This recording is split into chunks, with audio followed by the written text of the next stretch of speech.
Bismillahirrahmanirrahim. Assalamualaikum warahmatullahi wabarakatuh.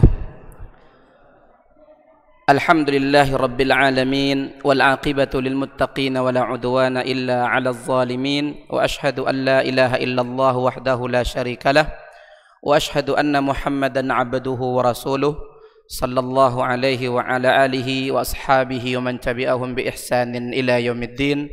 Amma ba'du. Rabbi syrah li sadri wa yassir li amri wahlul 'uqdatam min lisani yafqahu qawli. Rabbana zidna ilma warzuqna fahma. Allahumma anfa'na bima 'allamtana wa 'allimna ma yanfa'una wa zidna ilma. Allahumma amin. Ma'asyira al-jamaah, al-ikhwah wal akhawat, al-hadirin wal hadirat, a'azzani Allah wa iyyakum. Alhamdulillahi rabbil alamin. Bersyukur kita kepada Allah Subhanahu wa taala. Kita aturkan pujian dan pujaan kita kepada Allah Subhanahu wa taala. Segala puja, segala puji milik Allah, Allahu Rabb alam semesta. Kemudian juga kita memuji Allah dan bersyukur kepadanya atas nikmat, ihsan dan karunia-Nya yang terus Dia turunkan kepada kita. Alhamdulillah alladzi bi ni'matihi tatimmus shalihat. Allahumma salli wa sallim ala nabiyyina Muhammadin wa ala alihi wa ashabihi wa man tabi'ahum bi ihsanin ila yaumiddin.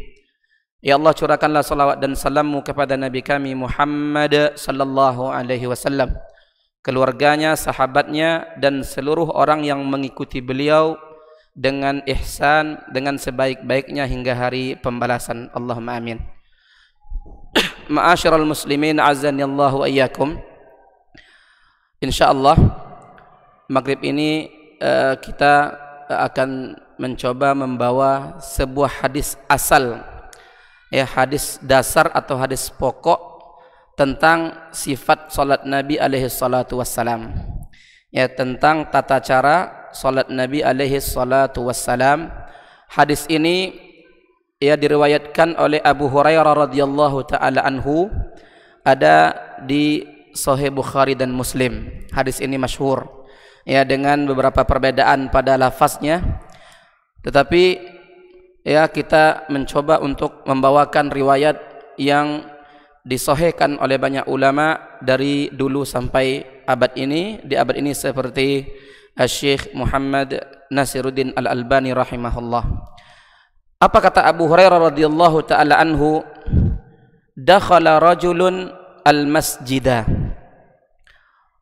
wa Rasulullah sallallahu alaihi wasallam fil masjidi fa shalla thumma jaa ila Rasulillah sallallahu alaihi wa ala alihi wasallam fa sallama alaihi fa qala assalamu alayka ya Rasulullah faradda alaihi assalama wa qala wa alayka assalam fa qala lahu irji fa salli fa innaka lam tusalli.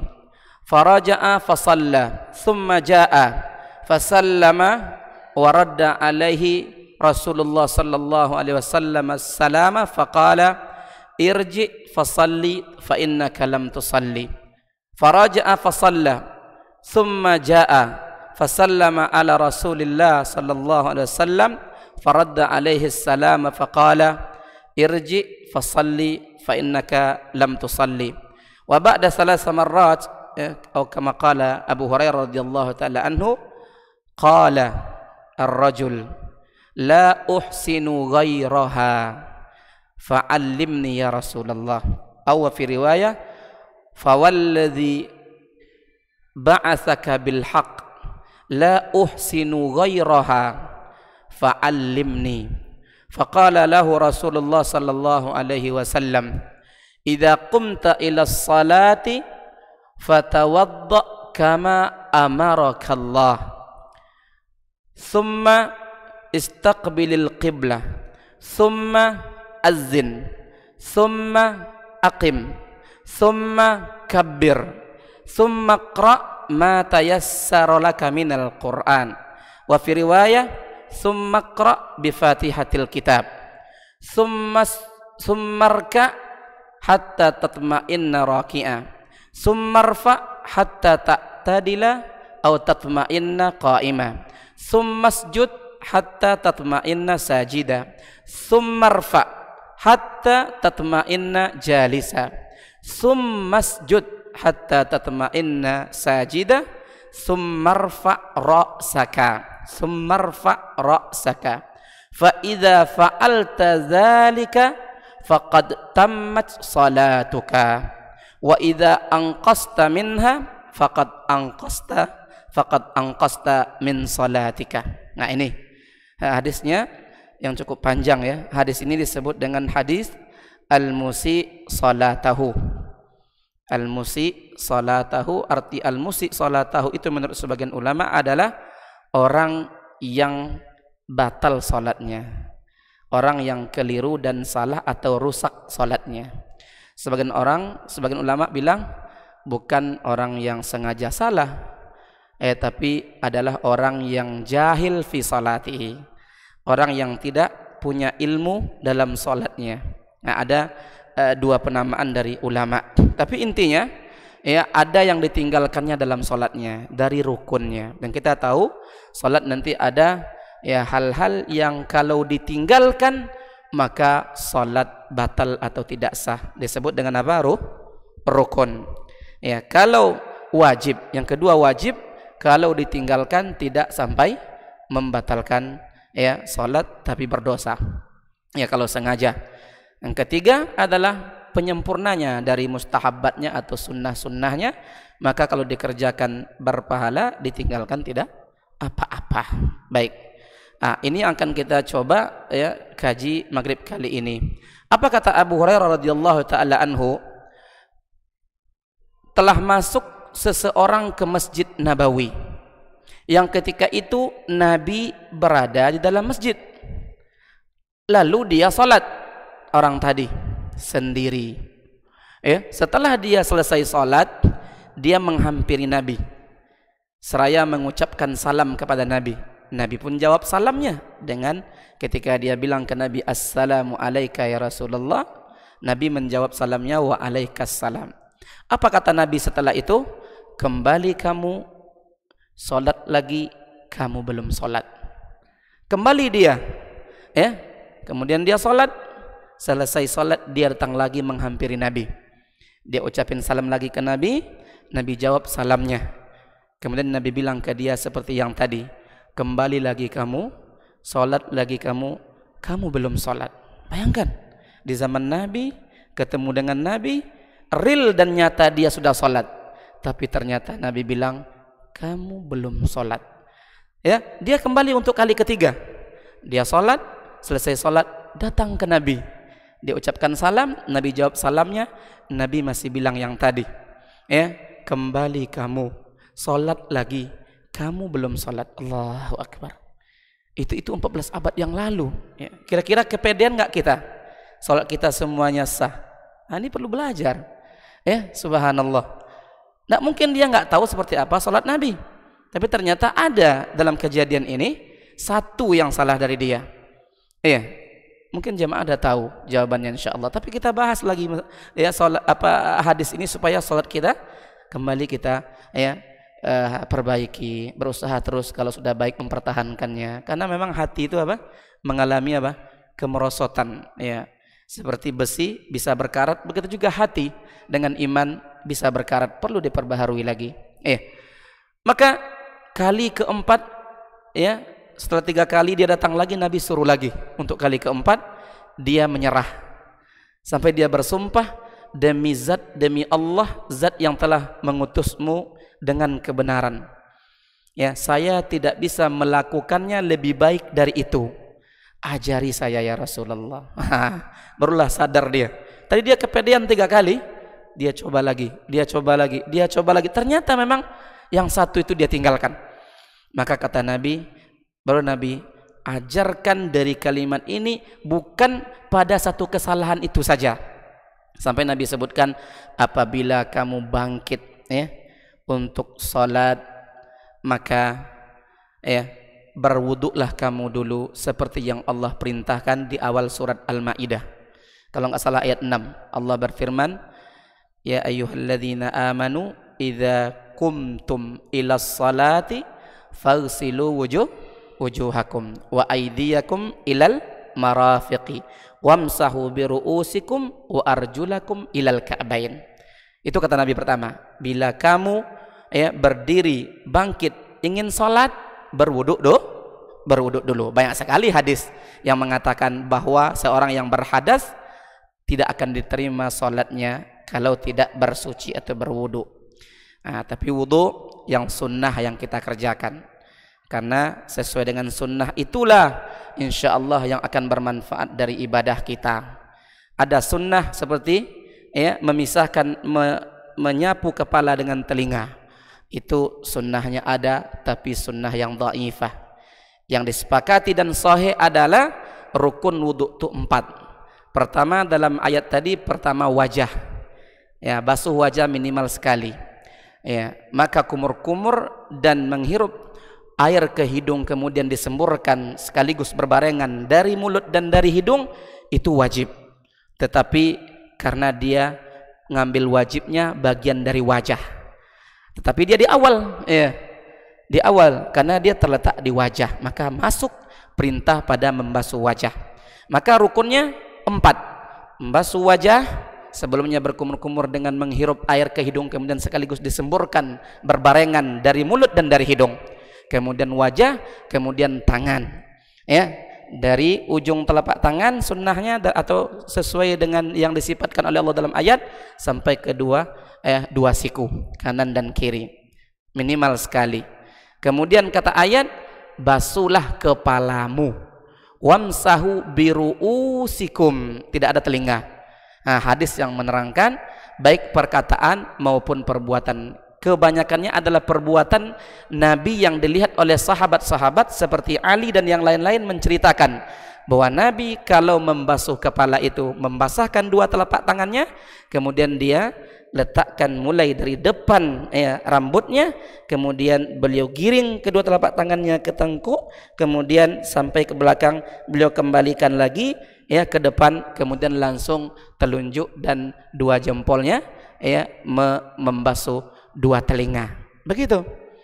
Jadi semua bi di situ bukan sebagian, karena juga diperkuat dengan praktek Nabi, sunnah yang sangat banyak. Bukalah hadis-hadis Nabi di bab itu jamaah, akan kita temukan, akan kita temukan. Kemudian rukun wudhu yang ketiga adalah rukun wudhu yang keempat adalah membasuh 2 kaki sampai 2 mata kaki, sampai 2 mata kaki, jangan sampai tidak terbasuh tumit. Nah, ini kata Nabi kepada sahabat ini, kalau kamu berdiri bangkit menuju salat, berwudhu dulu seperti yang Allah perintahkan dalam ayat itu minimal. Berarti apa? Kalau bisa ditambahkan dengan yang sunnah-sunnahnya, seperti membasuh wajah 3 kali, membasuh tangan kanan 3 kali, membasuh tangan kiri berapa kali? 3 kali. Tetapi tidak ada sunnahnya menyapu kepala dan telinga 3 kali, cuma sekali. Cuma sekali, sekaligus, sekali saja digabungkan, karena kata hadis wal uzunani minar ra'si, 2 telinga itu bagian dari kepala ketika berwudu, maka tidak dipisahkan, kemudian kaki kanan bisa 3 kali, kaki kiri bisa 3 kali, belum lagi tadi sunnah membasuh 2 telapak tangan sebelum kita berkumur-kumur dan menghirup air ke hidung, kan gitu, banyak sunnahnya. Bersiwak juga, kemudian menyela-nyelahi antara jari jemari kaki, mulai dari kiri dengan kelingking, mulai dari sebelah kanan dengan kelingking, sampai seperti itu. Ini kan kaki kita, gini, masya Allah, sampai ada sifatnya seperti itu dari hadis Rasulullah sallallahu alaihi wasallam. Enggak mungkin kita singgung semuanya. Kemudian kata Nabi kepada sahabat ini, kemudian hendaklah kamu menghadap kiblat. Sudah wudu, siap-siap salat, berdiri, maka menghadap kiblat. Menghadap kiblat apa setelah itu? Kata Nabi, kemudian azanlah kamu. Nah, ini baru nih bagi kita ini. Di Indonesia kayaknya nggak familiar sunnah ini. Kemudian azanlah kamu, kemudian qomatlah kamu. Riwayat hadis yang menceritakan orang yang salah salatnya ini banyak, lafaznya banyak. Tapi ketika sahih lafaz itu digabungkan oleh ulama, diantaranya oleh Syekh Muhammad Al-Albani, Nasiruddin Albani ini rahimahullah, ada sunnah itu yang sahih, ya, yang itu banyak ditinggalkan oleh kaum muslimin ketika dia tertinggal salat dan salat sendiri, ya, salat sendiri. Maka kita tertinggal salat zuhur, salat di rumah, azan dulu. Karena ini sahabat malah di masjid, dia tertinggal salat, disuruh oleh Nabi untuk azan. Kemudian setelah azan qamat, lengkap. Itulah sunnah, ya, sunnah Rasulullah sallallahu alaihi wa ala alihi wasallam. Tidak boleh dijadikan alasan, kata ulama, cukup dengan azan yang pertama di masjid tadi. Sampai ulama mengatakan tidak seperti itu. Ya, ini salat persatuan salat untuk per individu satu orang. Maka khusus, ya. Kemudian ada hari ini syubhat, ya, penyatuan azan. Ketika terdengar, ya, apalagi sekarang ada mic di sini azan. Sejauh mana azan terdengar? Cukuplah satu itu. Ada orang bilang begitu. Nah, ini kan bahaya, syiar azan bisa hilang. Maka sunnah yang sudah dijaga semenjak zaman sahabat, semenjak zaman dulu sampai sekarang, dan di semua daerah dan negeri kaum muslimin, bahwa setiap masjid memiliki tukang azannya dan ada azannya tersendiri. Ya, itu sunnah. Itu sunnah. Maka ketika kita sholat sendiri, ya, sholat wajib tentunya, maka kita azan dulu. Kemudian kita qomat.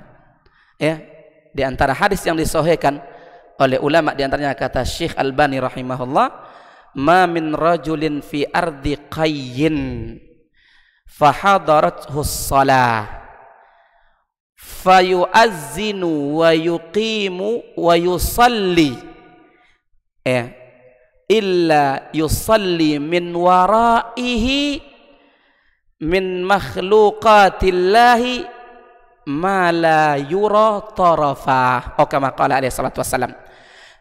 Sampai misalnya bapak sedang safar sendiri, belum sholat sendiri, sholat zuhur bapak sendiri gabung dengan asar, azan dulu. Ini hadisnya, tak seorang saja, seorang laki-laki berada di sebuah bumi, koi itu di bumi yang tidak lumrah bagi dia, ya, seperti di perjalanan, di safar, di padang Sahara, ya. Kemudian dia setelah berwudu dia azan sebelum sholat, dia qomat, setelah itu dia pun sholat. Maka sholat di belakang dia dari makhluk Allah, ya, yang tidak terlihat jumlah ujung dari dua ujungnya. Jadi kalau umpamanya ada orang sholat sendiri tapi azan dan qomat dulu sebelum sholat di padang Sahara misalnya, maka kata hadis ini akan ada makhluk Allah yang sholat di belakang dia. Kalau ada orang yang berdiri di tengah makmum itu ingin melihat ujung ke ujung, tidak terlihat. Saking banyaknya makhluk itu sholat di belakang orang ini. Allahu Akbar. Hebat jadi imam. Syekh Albani menerangkan maksudnya adalah pertama malaikat, yang kedua adalah kaum mukminin dari jenis jin. Subhanallah. Jadi biasa, Allahu Akbar, Allahu Akbar, Allahu Akbar, Allahu Akbar. Azan dulu, ya. Selesai azan, qomat nanti sebelum kita sholat tuh. Allahu Akbar, Allahu Akbar, asyhadu an la ilaha illallah, asyhadu anna Muhammadar Rasulullah. Begitu jamaah. Ya, dikemanakan hadis ini? Ya, Nabi bilang kepada orang yang salah sholatnya ini, setelah kamu siap mau sholat, kamu sedang menghadap kiblat, sudah berwudu, sudah bersuci, azan, kemudian qomat. Nah ini masih kita tinggalkan. Menurut ana, ya, Allah alam, kalau antum sudah tahu lebih dulu dan sudah praktekkan, alhamdulillah. Tapi ana memang udah praktekkan, ya. Kadang-kadang sama anak, dianya yang nggak mau, itu, yang berat, anak sendiri yang azan, ya. Kita sendiri yang azan. Kalau anak nggak mau, tapi kita sudah contohkan dan kita praktekkan, ya. Subhanallah. Misalnya hujan, akhirnya kita sholat di rumah, azan dulu di sana. Tidak boleh jadi alasan tadi sudah azan di masjid. Iya. Enggak, karena Nabi tahu orang ini pasti tadi tahu ada azan di Masjid Nabawi, tapi Nabi tidak mencukupkan orang ini dengan azan yang tadi. Iya enggak? Gitu dijawab oleh ulama. Jangan ada pertanyaan, cukuplah dengan azan yang tadi. Iya. Nah, maka ada kemarin syiar atau ingin diyel-yelkan atau diwar-warkan bahwa nanti akan jadikan azan ini satu saja, ya. Apalagi ada mikrofon, ini lebih parah lagi. Nah, boleh. Azan ini harus dia mensyiar terus, ya, harus berkumandang terus. Yang salah adalah sekarang kalau orang meninggal diazankan, mau sholat dia nggak mau azan. Harusnya dia yang azan ketika mau sholat, jangan orang yang meninggal diazankan, kan begitu. Kemudian kata Nabi kepada laki-laki ini, ma'asyiral muslimin azanillahu wa iyyakum, kemudian bertakbirlah kamu. Ini disebut dengan takbiratul ihram. Perintah Nabi kepada sahabat ini adalah dengan memerintahkan bertakbirlah. Tidak disebutkan secara rinci dengan sambil mengangkat tangan. Ya, yang mana sebenarnya rukun? Wallahu alam. Yang ana pahami dan yang ana tahu selama ini, yang menjadi rukun itu adalah ucapan Allahu Akbarnya itu. Ucapan Allahu Akbarnya itu. Maka nanti ada Allahu Akbar ketika ruku, ada Allahu Akbar ketika i'tidal, itu adalah Allahu Akbar sunnah. Tapi Allahu Akbar masuk ke salat, itu adalah Allahu Akbar rukun. Kalau masuk tanpa mengucapkan itu, tidak sah salat. Disebut dengan takbiratul ihram, kecuali orang yang bisu. Gimana lagi? Maka tak sah salat dengan tidak memfungsikan atau menggunakan lisan. Harus difungsikan lisan itu. Yang tidak memfungsikan lisan itu enggak salat. Enggak salat. Yang namanya takbiratul ihram itu dengan diucapkan Allahu Akbar. Yang ininya sunnah. Yang ininya sunnah. Mengangkat dua telapak tangan menghadap kiblat, kemudian dibuka sebesar dua bahu. Kemudian dia ujung jarinya sejajar antara ujung telinga dengan bahu. Begitu, atau begini. Ini sunnah yang tangannya ini. Tapi yang rukunnya, yang wajib bahkan rukun adalah ucapan Allahu Akbar. Allahu Akbar. Kata Nabi kepada orang ini, maka kamu ucapkanlah takbiratul ihram. Summa kabbir, summa kabbir. Tidak ada Nabi sebutkan dalam hadis ini secara rinci yang sunnahnya. Kata ulama, boleh jadi karena yang namanya syariat itu ada namanya tahapan-tahapannya. Pertama itu, ketika itu memang belum dirinci semua seperti itu. Jadi meletakkan tangan di dada Ustaz sunnah. Berarti kalau tidak kita letakkan, apakah batal salat? Tidak. Ana dulu di Kairo, tinggal di asrama, kaget. Yang dari Afrika, Allahu Akbar, langsung aja ke bawah, kan gitu. Kalau yang bermazhab Hanafi, Allahu Akbar, bawah pusar ya, kayak orang santai saja dia. Kalau yang mazhab Syafi'iyah banyaknya di atas pusar, di bawah dada, Allahu Akbar, atau sepusar. Kata ulama pentahqiq, yang paling sahih atau yang sahih hanyalah hadis yang mengatakan kami dulu dalam salat diperintah oleh Nabi meletakkan dua tangan kami di dada. Allahu Akbar. Tapi jangan gulu pula. Allahu Akbar. Ini bukan di dada, itu namanya di leher. Gulu, ekstrim, berlebih-lebihan. Ada juga dalil mereka. Salatlah kamu karena Rabbmu dan letakkan tangan di leher, wanhar. Wanhar itu diartikannya surat Al-Kautsar. Wanhar itu menyembelih, karena menyembelih hewan yang namanya onta itu adalah yakni antara dada dengan leher, gitu. Tapi itu tidak dipakai seperti itu. Yang sunnah adalah di dada, sedangkan hadis yang dipakai oleh mazhab Hanafi itu di bawah pusar. Ini adalah dhaif. Wallahu taala a'la wa a'lam. Intinya tidak disebutkan oleh Nabi kepada sahabat ini detail semuanya sampai penyempurna dan sunnahnya. Bahkan sebagian wajibnya tidak disebutkan. Kenapa? Tadi jawaban pertama, syariat itu ada tajaddudnya, ada tahapan-tahapannya yang ketika itu belum semua ya disampaikan. Yang kedua, ya boleh jadi kata ulama sebagai takhfif ya untuk orang ini atau ya untuk sebagian umat ketika itu atau sebagian sahabat. Apa takhfif? yakni untuk meringankan ya, untuk meringankan ketika momen itu. Harus digabungkan oleh mereka nanti momen sebelumnya, momen setelah ini sebentar, gabungkan. Apa yang wajib dari salat jangan tinggalkan. Ya, karena tadi kita sudah bicarakan salat itu ada yang rukun, ada yang wajib, ada yang sunnah atau mustahabbatnya. Ya. Kemudian kata Nabi, kemudian bacalah olehmu yang mudah bagimu dari Quran. Dengan kalimat ini dan juga ada dalam ayat di surat Muzammil, faqra'u ma tayassara minal Quran. Dengan kalimat ini orang-orang yang bermazhab Hanafi mengatakan tidaklah wajib dalam salat membaca Al-Fatihah. Padahal yang sahih bukan hanya sekedar wajib Al-Fatihah, tapi apa? Adalah rukun. Dengan dua hadis minimal sahih dari Rasulullah. Rasulullah mengatakan la salata liman lam yaqra bi Fatihatil Kitab. Tidak ada salat bagi orang yang tidak membaca Fatihatul Kitab, yakni Al-Fatihah. Ya. Berarti kalau tidak ada salat, berarti salatnya enggak sah. Berarti ditinggalkan, maka dia meninggalkan rukun. Dalam sebuah hadis disebutkan, ya, siapa yang salat, ya, siapa yang salat man shalla wa lam yaqra bi Fatihatil Kitab, dan dia pun tidak membaca Fatihatul Kitab dalam salatnya, fasalatuhu khidaj ghairu sahih. Ya. Maka salatnya cacat, tidak sah.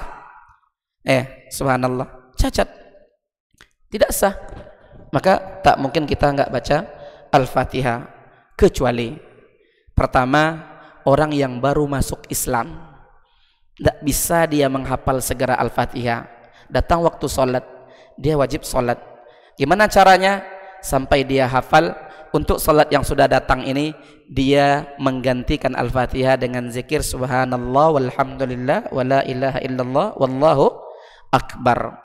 Yang kedua, orang yang sudah lama muslim dan muslimah, tapi qaddarallah lidahnya memang tidak pernah bisa untuk menghafal dengan hafalan yang banyak, hatta Al-Fatihah. Udah berusaha, enggak bisa juga. Udah berusaha, enggak bisa juga. Udah mencoba, enggak bisa juga. Ada yang seperti itu? Ada. Gimana caranya? Seperti tadi juga. Dia baca apa? Subhanallah, walhamdulillah, wala ilaha illallah, wallahu akbar. Kemudian untuk makmum yang mendengarkan imamnya baca Al-Fatihah, ada khilaf. Tetapi yang lebih sahih, wallahu alam, ya, ana memilih pendapat ulama yang mengatakan bacaan Al-Fatihah imam yang salatnya jahar terdengar Al-Fatihahnya itu adalah bacaan untuk makmum, ya. Man kana lahu imam, ya, fa qiraatuhu lahu qiraah. Dalam hadis sahih kata Nabi, ya, siapa yang salat punya imam berarti berjamaah, maka bacaan imam yang dia dengarkan itu adalah bacaan dia. Diperkuat oleh ayat, apabila Al-Quran dibacakan, maka diamlah dan maka dengarlah dan diamlah. Ya, idza quri'a Al-Quran fastami'u lahu wa ansitu.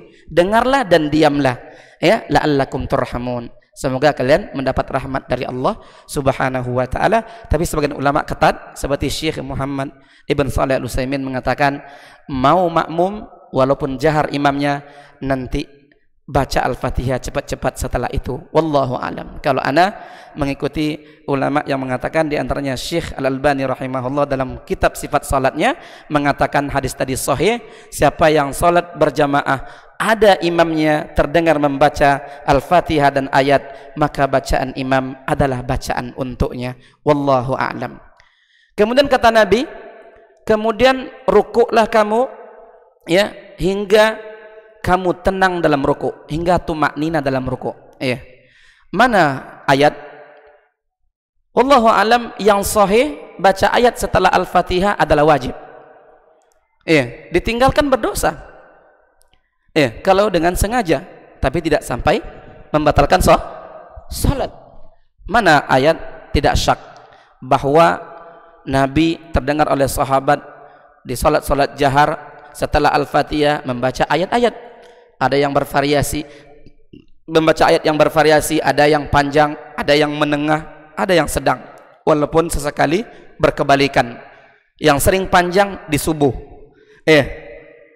Bahkan kita tahu rutin, walaupun tidak wajib, tapi sering Nabi di subuh Jumat rakaat pertama baca apa? As-sajadah. Rakaat kedua baca apa? Al-insan. Tapi apakah wajib? Tidak. Kalau nggak dibaca itu bukan berarti sholat tidak sah di subuh Jumat itu. Panjang itu, cukup panjang. Cukup panjang. Maka subuh itu seringnya Nabi panjang. Kemudian kalau maghrib seringnya Nabi pendek setelah Al-Fatihahnya, sehingga ulama menyimpulkan dari hadis-hadis yang mereka kumpulkan, Nabi membaca ayat-ayat setelah salat maghrib itu, maka disebutlah surat-surat pendek, kisor suar, dari Ad-Duha sampai An-Nas, begitu. Tapi pernah Nabi membaca setelah Al-Fatihah di maghrib surat At-Tur, dan Nabi sunnahnya Nabi selalu menyelesaikan satu surat. Allahu Akbar. Jadi imam di maghrib baca At-Tur sampai selesai.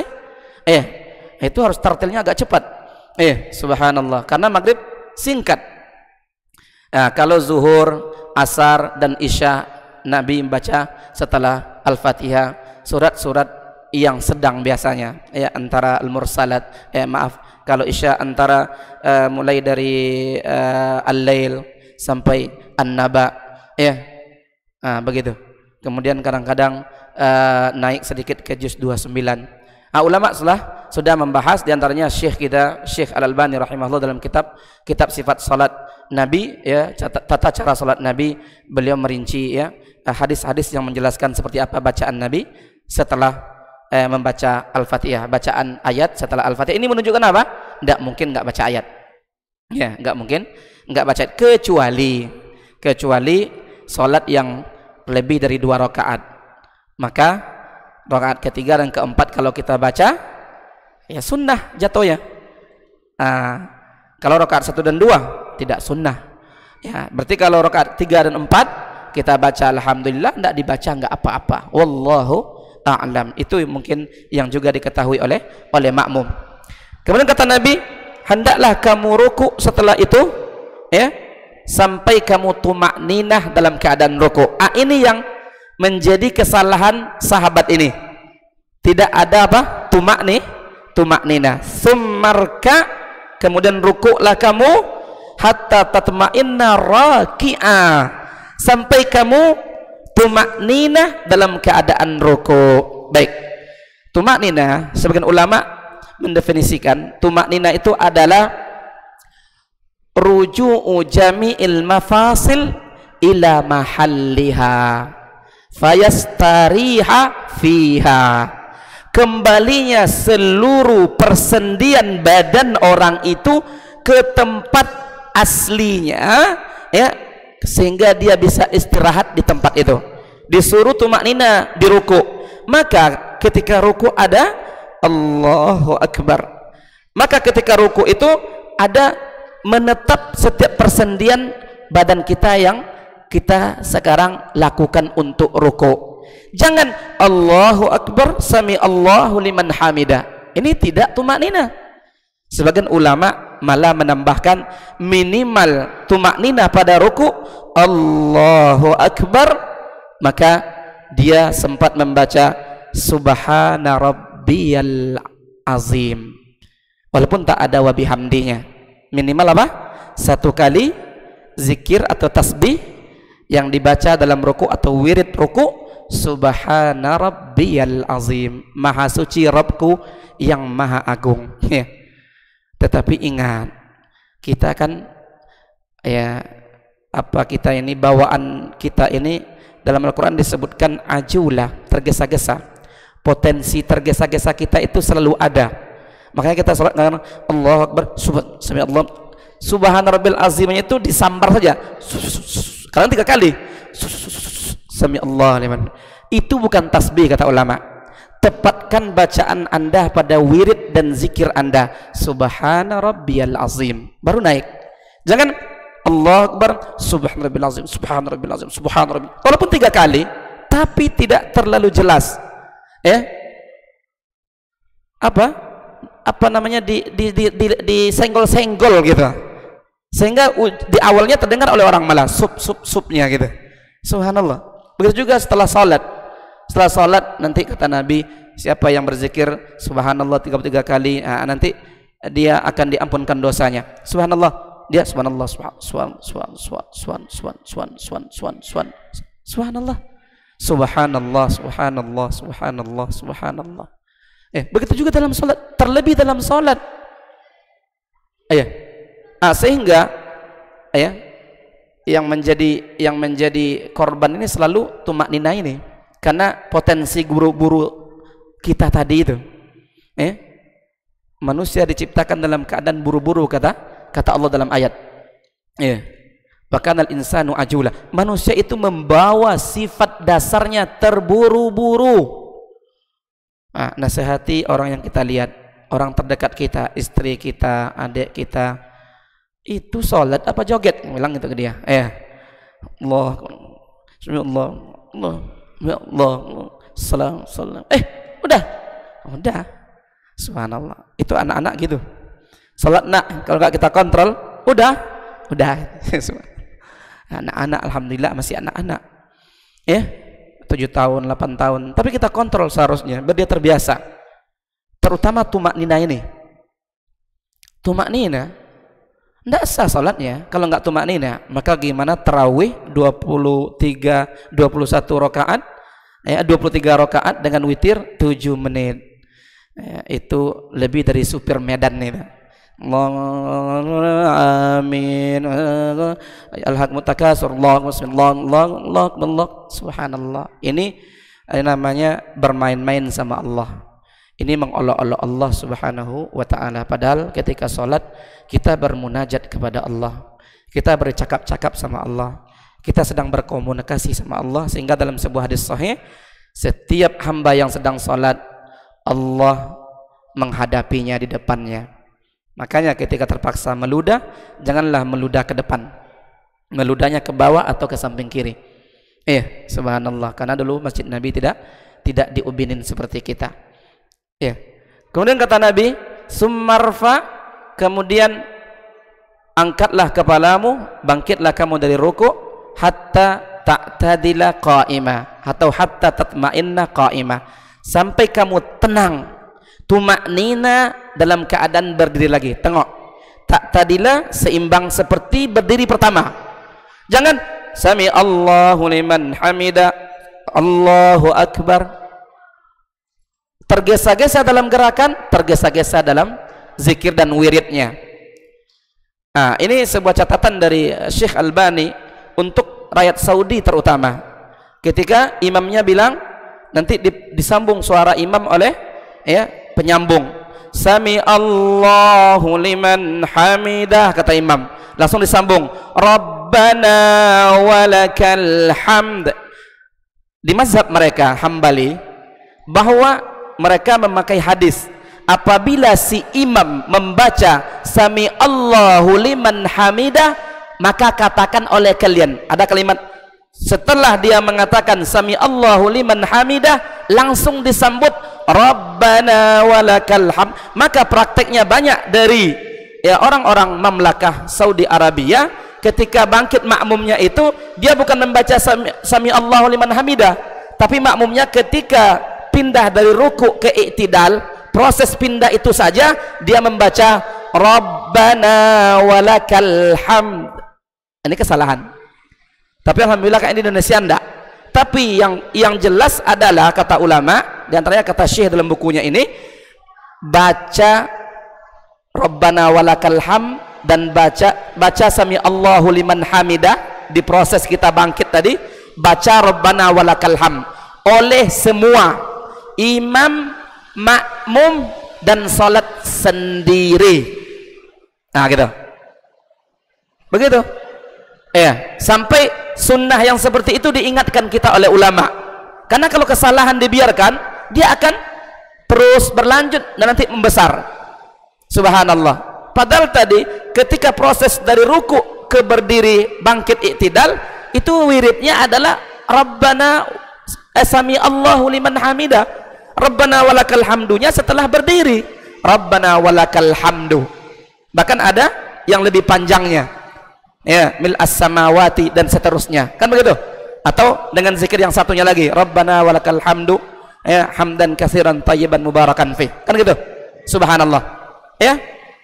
Tapi jangan salah dibaca. Makmum di Mamlakah Arabia Saudiyah itu mereka membacanya ketika di proses bangkitnya, ya. Tentu ini salah. Padahal kaidah umum, sallu kama raaitumuni usalli. Salatlah kalian seperti apa kalian mendapati atau melihatku salat. Sekarang kita tidak melihat Nabi, tapi mendapati sunnah beliau. Semua yang sahih berarti sahih, kita terima. Iya. Nah, ini sebuah pelajaran bagi kita.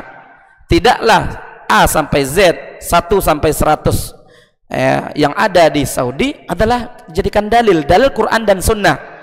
Sehingga ketika kita mengingatkan kaum muslimin, jangan sampai berani membangun masjid di atas kubur atau memasukkan kuburan ke dalam masjid, karena Nabi mengutuk orang Yahudi dan Nasrani, mereka melakukan itu.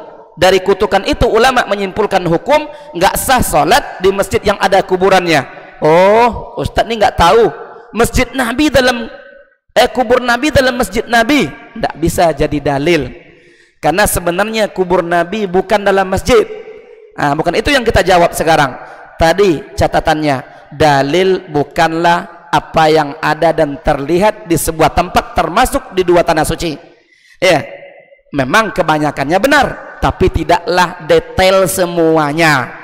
Ya, dikemanakan dalil Nabi mengutuk perbuatan Yahudi dan Nasrani ketika meninggal para nabi mereka kuburkan di dalam masjid, atau ada kubur nabi mereka bangun masjid di atas kubur nabi mereka. Nabi mengutuk, ya, Nabi melaknat, dan ketika mau wafat di saat sakarat Nabi ulang lagi itu. Subhanallah. Ah, maka begitu juga tadi, walaupun cuma sunnah tidak kita kerjakan, tapi jangan pula kita salah konsepnya. Padahal kan per negara insya Allah kita yakini negara Mamlakah Arabia Saudiyah itu secara per negara berbanding dengan negara lain insya Allah paling dekat hari ini kepada praktek sunnah Nabi alaihi salatu wassalam, dan mengajarkan akidah yang lurus serta sahih insya Allah. Begitu. Kemudian kata Nabi kepada sahabat ini, summasjud hatta tatma'inna sajida. Kemudian sujudlah kamu sampai kamu tuma'ninah dan tenang dalam keadaan sujud. Intinya Nabi ingin mengingatkan sama sahabatnya ini, kamu tuh kalau sholat seperti burung lepas di udara lah gitu, atau seperti ikan di air. Begitu pula kita hendaknya. Nah, gitu. Jangan buru-buru. Kalau bisa melambatkan, selambat-lambatnya lambatkan, terutama untuk sendiri. Tapi kalau untuk imam jangan, ya, karena ada pula hadis, apabila seorang kalian menjadi imam untuk orang banyak, maka ringankan, karena sesungguhnya di situ bervariasi. Ada yang tua, ada yang sedang mampir, ada yang tadi dia sebenarnya punya keperluan, terdengar azan dia sholat dulu, ya. Subhanallah. Nah, tetapi jangan sampai pula tidak tumakninah walaupun berjamaah. Ada tumakninah minimal tadi, ketenangan minimal, sampai ada kata istirahat di situ, ya, diam. Maka ada ulama mengatakan membaca wiridnya atau zikirnya yang pendek saja minimal di situ, tetapi membacanya juga tidak tergesa-gesa seperti sub tadi, ya, atau Rabbana walakal hamd. Enggak, Rabbana walakal hamdu, ya. Ya, karena memang diinginkan dari sholat itu hadirnya hati, hadirnya akal dan pikiran kita terhadap apa yang kita baca. Walaupun nggak banyak kita baca, tapi dia sudah mencukupi, tapi dia pas, diterima oleh Allah, insya Allah lebih berkualitas berbanding banyak yang kita baca zikirnya, ya, tetapi ternyata kita masih membacanya tidak tepat atau tergesa-gesa tadi. Maka, ya, sampai Nabi mengatakan kepada sahabat ini berkali-kali, sampai kamu tenang dalam keadaan sujud. Maka tenang dalam keadaan sujud, tumakninah seperti tadi minimal 1 kali wirid atau zikirnya subhana rabbiyal a'la, dan zikir subhana rabbiyal azim, subhana rabbiyal a'la dalam rukuk dan dalam sujud yang kuat wallahu a'lam adalah wajib sekali. Iya, tidak boleh ditinggalkan. Ya, sebagian ulama mengatakan sunnah wallahu a'lam, tapi yang saya tahu yang lebih kuat adalah wajib, yang sampai ya subhana rabbiyal a'la di sujud, subhana rabbiyal azim di rukuk sekali, ditambahkan dengan wa bihamdi juga nggak apa-apa, bagusnya 3 kali. Boleh lebih dari 3 kali, khilaf. Sebagian ulama mengatakan tidak boleh seperti Ibnul Qayyim dan yang lain, tapi sebagian ulama mengatakan boleh. Wallahu alam, kalau ana lebih condong kepada ulama yang mengatakan boleh, wallahu alam, karena tidak ada dalil yang soreh dan jelas terang membatasinya. Ya, berarti Nabi kalau nggak boleh lebih dari 3 kali sampai bengkak-bengkak kakinya salat malam, berarti nggak baca-baca apa-apa subhana rabbiyal azim itu. Begitu ulama membantah bahwa boleh kita ketika rukuk membaca subhana rabbiyal azimi wa bihamdi itu lebih dari 3 kali, wallahu a'lam. Kemudian kata Nabi, ya, angkatlah kepalamu atau bangkitlah kamu dari sujud sampai kamu tumakninah dalam keadaan duduk. Nah, tumakninah lagi. Memang penyakit sahabat ini apa? Tidak tumakninah, tidak tenang. Ya. Apa minimal tumakninah dalam keadaan ruku? Ya, kalau kita kembalikan kepada definisi tadi jelas. Ya, dalam keadaan duduk maka kembalilah posisi badan kita itu, semua pergelangannya ya, dia kembali kepada posisi yang dia ya pas ketika duduk. Jangan belum lurus duduk Allahu akbar, Allahu akbar. Kan belum itu. Belum sampai malah. Begitu juga tadi bangkit dari ruku, sami Allahu liman hamida, Allahu akbar. Ada yang seperti itu. Ini tumakninah. Ya, tumakninah. Hati-hati. Ya, bahkan ya ruku itu sampai ulama dengan hadis yang banyak mereka mengatakan harus datar punggungnya, harus datar juga kepala kita dengan punggung. Ya, kemudian mata kita tetap menengok ke tempat sujud sempurnanya. Ya, kemudian tangan kita, 2 telapak tangan itu direnggangkan jari jemarinya, kemudian dia dicincamkan, dihujamkan kedua lutut gitu. Subhanallah, sampai seperti itu, dihujamkan berarti dikuatkan, berarti apa? Serius. Makanya saya kalau mendengarkan ulama abad ini saja kita dengarkan di YouTube salat mereka, seperti Syekh Ibnu Utsaimin misalnya, salat itu semangat dia, alhamdulillahi rabbil alamin. Jadi kadang-kadang ada imam semangat itu sebenarnya pas. Enggak loyo-loyo. Alhamdulillahirabbil alamin. Subhanallah. Semangat harusnya. Ya, sampai sahabat melihat Nabi baca zikir salatnya bergerak ya jenggotnya. Berarti bukan sedikit bibir Nabi dan mulut Nabi itu membaca zikir itu bergeraknya. Mana ada bergerak jenggot? Tapi ketika Nabi bilang subhana rabbiyal azim, sehingga kadang-kadang terdengar oleh sahabat yang berdekatan dengan Nabi zikir-zikir sirriya Nabi itu, zikir-zikir yang tidak dijaharkan, yang tidak dikeraskan suaranya. Ini malah kita kadang-kadang hampir tak terdengar oleh kita sama sekali, bergerak dikit aja. Begitu. Subhanallah.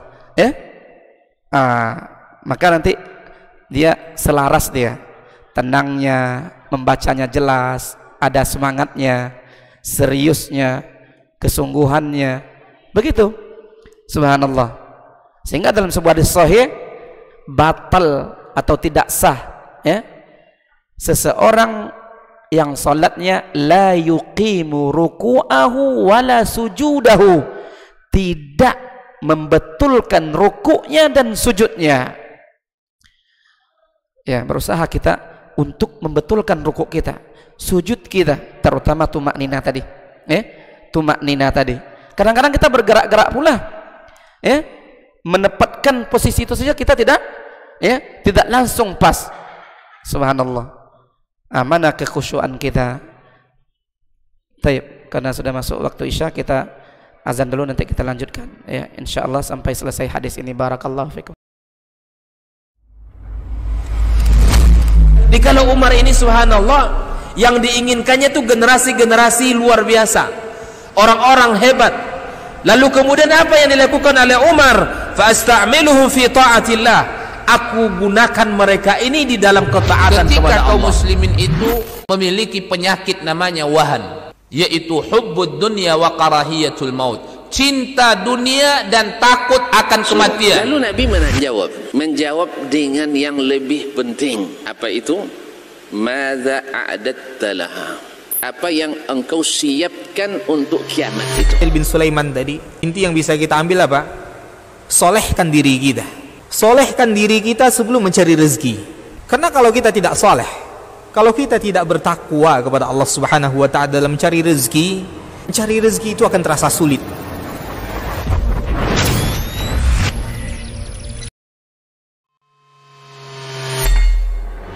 Di para sahabat itu, kaum muslimin, yang terbayang bagi mereka itu adalah infak, yang terbayang bagi mereka adalah sebuah kebahagiaan, keselamatan di akhirat yang kekal dan abadi di sisi Allah tabaraka wa ta'ala. Semua kita boleh klaim sekarang. Kamu cinta Nabi? Cinta Ustaz. Cinta Nabi? Cinta Ustaz. Termasuk saya. Cinta Nabi? Cinta. Kapan tahunya? Besok di akhirat. Maka apa kata Nabi SAW? Amalur rajuli biyadih, penghasilan yang terbaik adalah pekerjaan yang dilakukan oleh seseorang dengan tangannya sendiri. Wa kullu bai'in mabrur, dan setiap jual beli yang mabrur. Ini aktivitas ini membantu saya di akhirat atau akan menyulitkan saya di akhirat? Kalau seandainya perbuatan itu ternyata akan menyulitkan kita di akhirat kelak, tinggalkan perbuatan itu.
Mudah-mudahan kita termasuk yang sering disebut-sebut di sisi Allah, di kalangan para malaikat, dan di akhir majelis ini mudah-mudahan kita pula mendapatkan seperti yang tersebut dalam hadis qudsi, qumu maghfuran lakum, silahkan berangkat meninggalkan majelis ini dalam keadaan diampuni dosa-dosa kalian.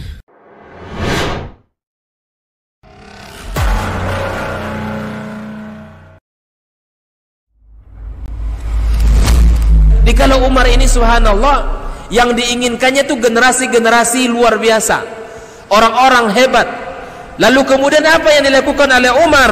Fa asta'miluhum fi ta'atillah, aku gunakan mereka ini di dalam ketaatan kepada Allah. Ketika kaum muslimin itu memiliki penyakit namanya wahan, yaitu hubbud dunya wa karahiyatul maut, cinta dunia dan takut akan kematian. Lalu Nabi menjawab dengan yang lebih penting. Apa itu?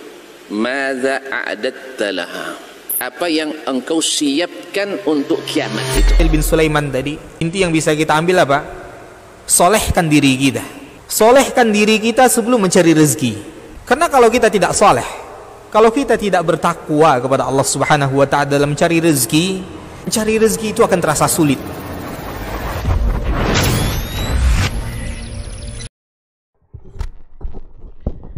Baik jemaah, sebelum kita sholat isya berjamaah, kita lanjutkan ya sedikit sampai kita selesaikan hadis ini. Tadi kata Nabi alaihi salatu wassalam ya kepada sahabat ini ya, kemudian angkatlah kepalamu dari sujud pertama sampai kamu duduk di antara dua sujud. Minimal kita baca apa? Rabbil firli sekali. Pendek gitu saya tidak masalah. Rabbil firli. Ya, Rabbil firli kalau dibaca 2 kali boleh. Rabbil firli, Rabbil firli. Tapi yang panjangnya Rabbil firli warhamni wajiburni warfa'ni wahdini warzuqni itu bagus. Bahkan banyak besok kalau kita baca kitab sifat salat Nabi karya Syekh Albani rahimahullah, banyak zikirnya. Setiap tempat itu banyak zikirnya, minimal kita baca Rabb ighfirli Rabb ighfirli boleh juga. Rabbnya sekali, ighfirlinya 2 kali. Rabbnya sekali, ighfirlinya 2 kali, tambah lagi Rabbnya sekali, ighfirlinya 2 kali, artinya wahai Tuhanku, ampunkan dosaku. Wahai Tuhanku, ampunkan dosaku. Kalau sudah diampunkan dosa kita oleh Allah, apalagi? Insyaallah semuanya akan ngikut insyaallah.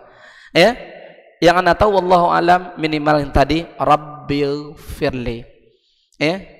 Mak pendek kali Ustaz, wallahu alam. Ini yang anda tahu, Tapi kalau ragu tambahkan, bahkan tadi Rabbil firli warhamni wajiburni warfa'ni wahdini warzuqni. Silakan. Bahkan kembali ke buku tentang tata cara salat Nabi yang dibangun di atas hadis-hadis Nabi yang sahih. Maka kita duduknya dan lurus, kemudian ada istirahatnya, tambahkan zikirnya. Bahkan zikir tadi itu adalah wajib ditinggalkan berdosa, yang anda tahu. Sebagian mungkin menyangka sunnah, tidak, dia adalah wajib, tapi bukan rukun. Kemudian kata Nabi, summasjud hatta tatma'inna sajida. Kemudian sujudlah kamu, sujud kedua di 1 rakaat, ya kan? Setiap 1 rakaat ada 2 kali sujud. Kata Nabi, sujudlah kamu sampai kamu tumaknina dalam keadaan sujud. Subhana rabbiyal a'la. Sifat Nabi sujud, jangan sampai mendekat pahanya ke betisnya. Ini tentu silakan Bapak baca, sifat-sifatnya lebih rinci. Yang jelas ini semacam asal dan pokok disebut hadis musik salat, atau seperti Ibnu Hajar di bab tata cara salat Nabi yang beliau bawakan juga hadis ini. Hadis orang yang salah salatnya ini, karena Nabi salah satu diajarkannya banyak, mulai dari sampai berwudu sampai habis selesai 1 rakaat. Di mana apanya Ustaz? Nanti tahiyat awalnya Ustaz, kalau salatnya ada 2 tahiyat, ada di hadis lain. Di mana tahiyat akhirnya Ustaz? Ada di hadis lain. Salawat Ibrahimiyahnya mana? Ada di hadis lain. Bahkan salamnya 2 kali kanan dan kiri mana? Ada di hadis lain maksudnya. Tentu tidak mewakili satu hadis ini saja, karena tadi orang ini kata ulama salahnya cuma 1, apa? Tidak tumakninah, tidak tumakninah, sehingga Nabi tutup di ujungnya, yang lainnya kamu sudah tepat, apabila kamu lakukan seperti yang saya ajarkan kepada kamu saat ini, terutama yang banyak, hatta kamu sehingga kamu tenang ketika ruku, hingga kamu tenang ketika berdiri i'tidal, hingga kamu tenang ketika sujud, hingga kamu tenang ketika duduk di antara 2 sujud, hingga kamu tenang ketika sujud kedua. Itu diulang-ulang Nabi, hingga kamu tenang, hingga tumakninah. Subhanallah. Maka Nabi bilang, apabila kamu lakukan idza anta fa'alta zalik, yang saya bimbingkan kepada kamu tadi, terutama tumakninah yang kamu tinggalkan tadi, maka sempurnalah salatmu. Yang lainnya dia sudah dilakukannya. Wa idza anqasta min salatika wa idza anqasta minha anqasta min salatika. Apabila kamu kurangi lagi, tidak juga kamu lakukan terutama tumakninah, maka salatmu kurang. Tidak sah. Jamaah semoga dimuliakan Allah, kita harapkan salat kita jangan sampai Nabi bilang pula, kalau Nabi hidup, balik kamu belum salat, sampai berulang-ulang. Nah, itu harapan kita. Minimal, standar minimalnya diterima oleh Allah. Untuk apa? Di antara faedah salat 5 kali sehari semalam terutama yang salat wajib itu, faedahnya untuk pelebur dosa. Apalagi kita hidup di kota ini, dosa-dosa kecil kita banyak. Apa peleburnya? Ibadah, terutama salat. Nabi yang bilang, di antara kalimat Nabi, salat 5 kali itu, pelebur dosa yang terjadi di antaranya. Sudah sholat zuhur sampai ke asar ada dosa kecil kita. Habis asar sampai ke maghrib ada dosa-dosa kita. Bahkan kecil ada yang besar juga. Yang besar bisa dihapuskan oleh sholat, bisa insya Allah. Tapi sholat yang seperti apa dulu? Apakah sholat seperti orang tadi? Balik kamu belum sholat? Subhanallah, bisa mengampunkan dosa seperti itu. Setiap hari kita sholat, setiap hari juga kita berdosa. Kata Nabi alaihi salatu wassalam, wassalawatul khams mukaffiratun ma bainaha, bahwa salat 5 kali sehari semalam itu bisa melebur, menghapus, menutupi dosa-dosa yang kita kerjakan antara salat-salat itu. Sehingga Nabi perumpamakan salat 5 kali sehari semalam itu dengan sebuah perumpamaan yang tidak meninggalkan keraguan pada sahabat. Apa kata Nabi?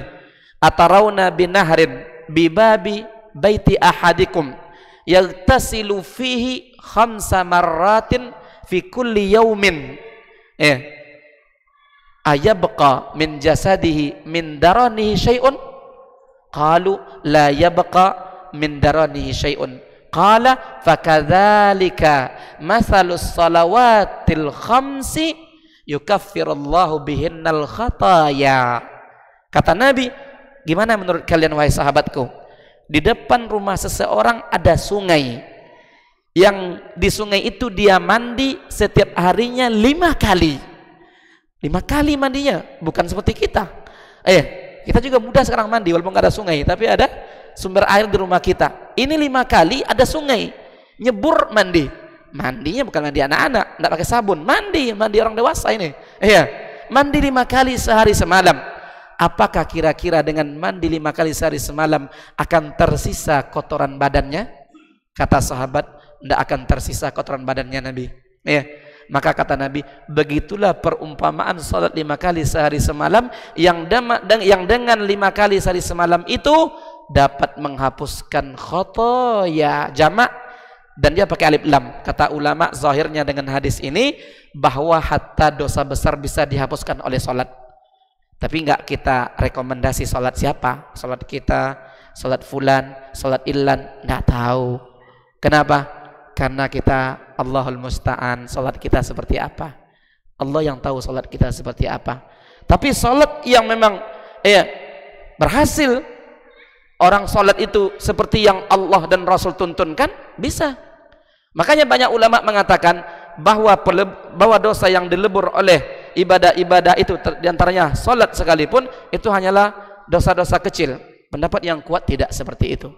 Karena dalam ayat disebutkan, kalian jika menjauhi intajtanibu kaba'ira ma tunhauna anhu, jika kalian menjauhi dosa-dosa besar, maka kami ampunkan dosa-dosa kecil kalian. Berhasil kita menjaga diri dari dosa-dosa besar, otomatis dosa-dosa kecil kita terhapuskan. Maka seperti haji mabrur, salat 5 kali sehari semalam, Ramadan puasanya yang kita usahakan kita jaga sebaik-baiknya, itu bukan hanya dosa kecil yang terhapuskan, dosa besar juga. Cuma PR kita, sudah nggak kita berhasil ke situ? Nggak tahu kita. Sehingga Nabi dalam hadis sahih mengatakan, innar rajula la yusalliyas salata. Ada orang dari umatku salat terus, terutama 5 kali sehari semalam. Wala yuktabu min salatihi aw ma yuktabu min salatihi, tidak ditulis oleh malaikat Allah dari salatnya illal usyur 10, wat tusuk 1/9, wat sumun 1/8, was subu 1/7, wat sudus 1/6, wal khumus 1/5, war rubu 1/4, was sulus 1/3, wan nisfu 1/2. Enggak ada yang 1 ternyata, berarti kurang. Tapi jangan putus asa, jangan pula kita putus asa. Insya Allah mudah-mudahan minimal dapat dari kadang-kadang 1/2, kadang-kadang 1/4, kadang-kadang 1/3, kadang-kadang sampai 1/10. Tapi jangan sampai orang seperti orang tadi gitu, tidak memedulikan sholat, rukun-rukunnya terutama, kemudian wajib-wajibnya, kemudian wajib-wajibnya. Itu harapan kita, karena seperti tadi kita singgung sedikit, selesai sholat salam kanan dan kiri. Ada hadis Nabi mengatakan, siapa yang bertasbih setelah sholat wajib itu 33 kali, kemudian bertahmid 33 kali, kemudian bertakbir 33 kali, ditutup dengan la ilaha illallah wahdahu la syarikalah lahul mulku wa lahul hamdu wa ala kulli syai'in qadir, jadi 100. ghufirat lahu dzunubuhu walau kana mithla zabadil bahr. Diampunkan dosa-dosanya seluruhnya walaupun seperti buih di lautan. Mungkinkah zikir-zikir kita ini menghapuskan dosa kita yang asalnya saja dipertanyakan? Zikir ini setelah sholat, asalnya sholat, maka kita perbaiki sholat kita dulu, kata ulama. Kita cross check terus, ya, perbaiki terus, ya, sehingga tadi janji-janji Allah melalui lisan Rasul seperti tadi, siapa yang membaca zikir-zikir tadi, kita berharap kita dapatkan juga, ya. Tapi ingat, jangan ke situnya saja kita berharap, ternyata asal dari sholat kita, ya, masih perlu diperbaiki lagi, masih perlu diperbaiki lagi. Semoga Allah Subhanahu wa taala, ya, memberikan, ya, hidayahnya kepada kita, taufiknya kepada kita untuk terus mau kita memperhatikan ibadah-ibadah kita, terutama ibadah sholat kita, terutama sholat 5 kali sehari semalam, ya. Insyaallah kedepannya kita mencoba untuk membaca perjudul dari kitab Tata Cara Sholat Nabi karya Syekh Muhammad Nasiruddin Al-Albani rahimahullah, dan berusaha kita untuk meringkasnya, ya, semampu kita insyaallah ke depannya. Semoga apa yang kita sampaikan pada pertemuan kali ini bermanfaat untuk kita semua, terutama untuk penyampai. Amin ya rabbal alamin. Terima kasih atas segala waktu dan perhatian. Mohon maaf atas segala kekurangan. Kita akhiri subhanakallahumma wa bihamdika asyhadu an la ilaha illa anta astaghfiruka wa atubu ilaika. Wa sallallahu wa sallama wa baraka wa an'ama ala nabiyyina Muhammadin wa ala alihi wa sahbihi ajmain. Assalamualaikum warahmatullahi wabarakatuh.